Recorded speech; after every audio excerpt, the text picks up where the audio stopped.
playoffs, and I felt really just warm. And I think that's when maybe they found a balance. They talked very nice with the parents and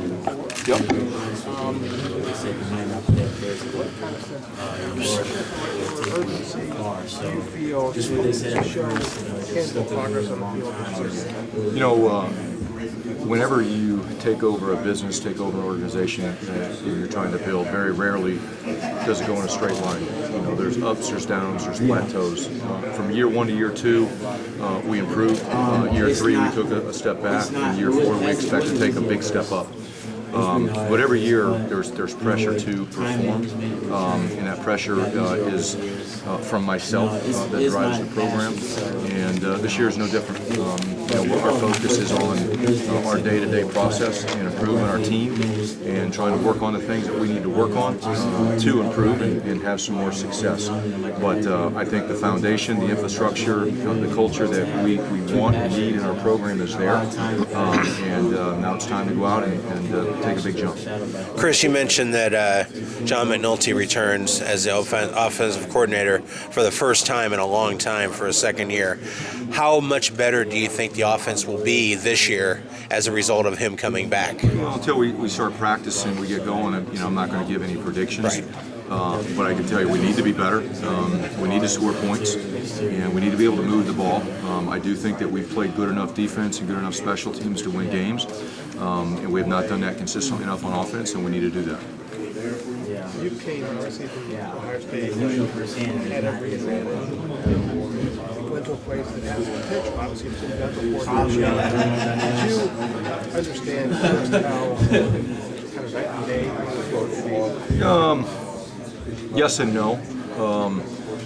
Just like anybody else, yes from the outside, but no, not on the inside. But I knew it was going to be a challenge, and there were going to be things that we had to work on, and that was part of the reason I took the job, because there is so much potential, and I'm still as excited today as I was the day that I took the job about the potential. I can tell you right now. The way we do business, both in the athletic department, our program is a lot better than it was when we first got there, and I like the direction that we're going. You got to coach George Jackson, Rutgers, and transferred to Ohio State. What's your scouting report on him for Ohio State people maybe aren't familiar with him? Yeah, I don't know what he's going to do there. I have no idea. You'd have to ask them. For us, he was the captain last year. He was a good player. We were hoping he'd be a good senior captain for us and continue to develop, but he's in a different program now, and how he's going to do there, I don't know. Do you have any hard feelings about him leaving? No, all the players that have been in our program and put in their time and effort, I wish them all the best of luck and love everybody that's come through our program. What were the qualities about him that made him a captain for you guys, that made him one of your team leaders? Well, the players elected captains, and he was a guy that they respected, mostly because of his work ethic and the way he lived his life, and that those two things gained respect in the locker room, and that's why they chose to make him a captain. You mentioned earlier you only have 3 tight ends right now on scholarship. Is that a potential issue, or do you maybe see moving anybody to that position that maybe can play that position, or right now we've got 4 tight ends that we feel like are going to play, 3 on scholarship. We've got to walk on that's really developed that we think will be a 4th guy for us. It depends on what style of offense you run and where you're at. Some schools, that's all they carry are 3 to 4 tight ends. So, do I wish we had 1 or 2 more yet? But we've got 3, and I think 3 scholarship ones are all going to be good players. And I think that the 4th one's going to add value as well. You had 3 early enrollees this year in the spring. How are they progressing, and what do you see their prospects being for the fall? They all had good springs, and showed promise that they can help us. And August is going to be a big month for them. Chris, from a personnel and grouping standpoint, what have you seen in the last year and a half that gives you motivation for success this year? We've recruited some exceptional players, in my opinion. We are developing those players. We've made some adjustments to fit the players that we have in the program. And I've been in this league at 3 different places. I know what other schools have. We've got guys that are as big and strong as other teams.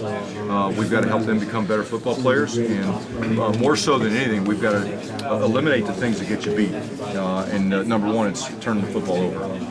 That prevented us from winning some games last year. And the narrative and conversation around our football team could be completely different if we just protect the football. And that's what we need to do. Any specific position groups, though, like that you look at and say, okay, going into this season, this is the group that I feel most confident in to kind of lead the charge, and everybody else follows on? Yeah, well, I think the obvious one for us are our running backs. We had two that were really good players that are back, and I think our linebacking core has a chance to be exceptional. We have,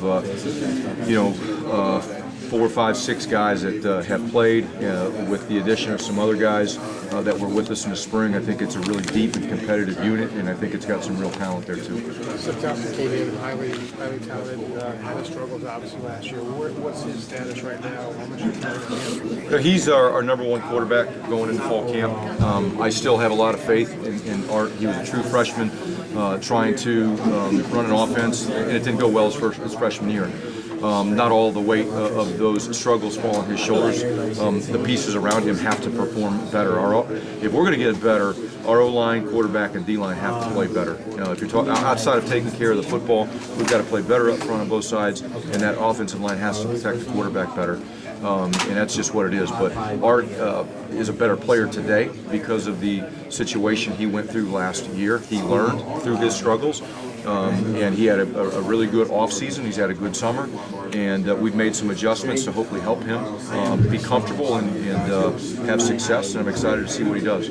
Speaking of your offensive line, how's Raekwon O'Neal been doing at left tackle, and what do you see from him this year at that position? He had a great spring. He's had a really good summer. He's big and strong. He's over 305 pounds now, runs well.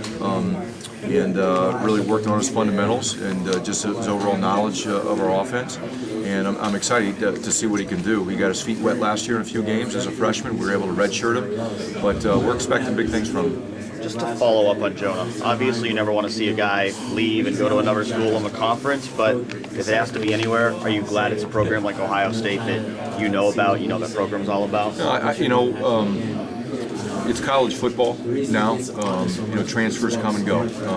We've been a benefactor of a bunch of transfers during my time there, and we've lost them, just like the majority of all programs in the country. Grad transfers, and that's really one of the reasons the portal was created, not only for grad transfers, but for undergrads, where they cannot be limited on where they're going to transfer. He made a decision. We live with it. We move on. We feel really good about who we've got on our team, and we wish him nothing but the best of luck. Did you have any conversations with him when he made the decision to leave, just kind of advising him on what might be best for him? No. He informed me of his decision. We talked about some of the reasons why, and then he's got to make the decision for what's best for his future and his family. And wasn't my place to try to advise him on those decisions. He made those on his own. Chris, Micah Clark came in as a highly touted 4-star player, and he really hasn't performed up to those expectations. What do you expect out of him this year, and what does your depth look like at that position? He's been on offense. He's on defense right now. We've got him slated to compete for some playing time at the nose guard position. Really don't know what to expect yet this fall for Micah. Micah's still developing, still growing, still learning, trying to find a position that fits his skill set the best. You mentioned rankings. I don't get caught up in the rankings. Everybody handles the adjustment to college differently. Most of the time, college coaches aren't the ones that are throwing those rankings out. Micah has improved. He continues to improve. He works extremely hard, and we'll see where it falls here after training camp. What positions are you most concerned about? Wide receiver, one of them, defensive line? No, I'm the three I talked about already. There, we have to play better on the O-line, D-line, and quarterback. And every successful team is pretty solid in those three areas, and those are three positions that I want us to improve our play with. What about wide receiver? I think you have 17 on the roster, so you have a lot of depth. But you need someone to step up. We've got guys that can make plays out there. We have to, like I said all last season, we've got to protect the quarterback first and foremost, and allow him to be comfortable back there, and allow him to have time for pass concepts to develop. And I think this year we've made, again, some changes offensively that are going to help us improve our pass game. It was amazing to think that this is the first time you had an offense come back. It's unheard of. Yeah. I mean, I think, Keith, you would know, 2009? Yep, 2009 was the last time. There were 2008, 2000, and it was John McNulty, the guy we have now. Yep, he was the last one. It's the last time that there has been the same offensive coordinator. Don't ask me why. I can only speak to the ones that I've been here. There's been just some things that have come up that have happened, things you can't necessarily control, and it is what it is. We deal with it, but I'm glad we have a consistent one back this year as we move forward. A position that hasn't been talked about yet is the safety position. What kind of battles do you see potentially happening there as fall camp opens in a couple weeks? Yeah, we lost Saquon Hampton. We moved Damon Hayes back to corner. But I'm really excited about the guys that we've got back there. Tim Barrow has been back there battling. Jarrett Paul, we moved from corner to safety. Him and Damon Hayes kind of flipped. Damon went to corner and Jarrett Paul went to safety. And really, really excited about his future there at safety. We moved Malik Dixon from kind of a hybrid nickel backer back to safety as well. And then Christian Izzian is back there. Najee Jones. So we have 5 or 6 guys that are going to be competing for playing time. But Tim Barrow was there last year. Jarrett Paul played a little bit for us last year, albeit not at safety. Malik Dixon, we were really high on a year ago. And he's back with us and excited about him. And Christian Izzian probably had, of all of them, the best spring of all of our safeties. You made the unique decision to name captains at the end of spring ball. How did that work out? What were the impact of that during the summer? And have you seen the leadership kind of gel and emerge? Oh, absolutely. I wanted our leadership set so we could hopefully have some better player-to-player accountability in the summer to hopefully eliminate some issues that can come up in programs in the summer. And so far it's been very well received and it's worked. We have a group of captains that are respected in the locker room. They do what they say they're going to do. They're some of our better players as well. And they're not afraid to step out and hold others accountable. And they've done a great job of that. Is there a challenge to develop a quarterback who only comes into the program for 1 year, a grad transfer guy? You had it with Bolin, you had it with Zach Allen, now you obviously have it with McLean. Is there a challenge to be able to, or is it kind of, that they've had experience or whatever? Is there a challenge? Yeah, a challenge just like all positions. When you. But quarterback's unique. But they're all the same. I mean, it is unique. It is different because there's more to learn. Yeah. And so a lot of it depends on his background, his experience, what he's done, what he's learned, how similar, how dissimilar. There's a lot of those things that go into it. But anytime you bring in a transfer, just like a freshman, you don't know how it's going to work out until they get there. I don't care what he's done somewhere else, what people think about him, until they get on your campus, put on the pads, the cleats, and go out and practice and then play. You really don't know what you're getting. I mean, I haven't coached him before, never watched him live. So I'm not sure what it's going to look like until we get out there and we get going. We're looking at it from an outside perspective. If McLean Carter is a spread guy, he ran that type of system, and then obviously Art is more of a pro-style guy. Or is your offense multiple enough to adapt to whoever is the best quarterback will adjust to his style? See, I disagree with what your assessment is. Okay. A quarterback's a quarterback. What the difference is a guy a runner or not a runner. Okay. Every quarterback's going to take snaps from the gun, and in some offenses you're going to take some under center. That's really the difference. But what does every quarterback got to do? Got to make decisions. Got to protect the football. Got to throw the football. The difference is, are you going to ask him to run or not? I would not consider McLean Carter a running quarterback based on what I have seen. I think he's an efficient runner where he can get some positive yards, but Art is too. Last year, just where we were at with the quarterback position, you want to be very careful about asking your quarterback to run if you don't have anybody else. So I don't think there are necessarily things that we're going to ask McLean Carter to do that he hasn't done before, and we're not asking Art to do really anything that he's not capable of doing either. Without giving away, really some of the things that we are going to be doing offensively that might be different. I think what we're doing is going to fit both of their skill sets.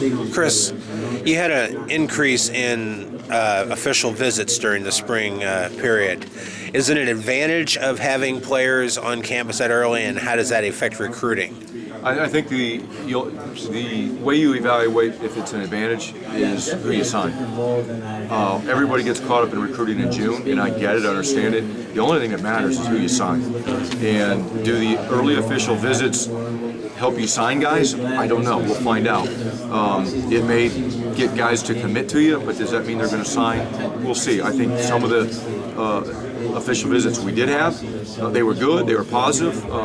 We had some good response from them, but again, at the end of the day, I'll measure if they're worth doing and they're successful based on who we sign. The new rule last year that had, that you could play somebody up to 4 games before deciding if they wanted a redshirt, was that a good program in your opinion, and did you take advantage of it in any way, shape, or form? Yeah, I think it's one of the good rule changes in college football. I think it's, again, when we talk about making decisions in the best interest of student athletes, it is in the best interest of student athletes to play in 4 games at any time of the year, and we did utilize that rule, and I think it's helped our football team get better because of it, because some guys got their feet wet and got some experience and more confidence heading into this next year.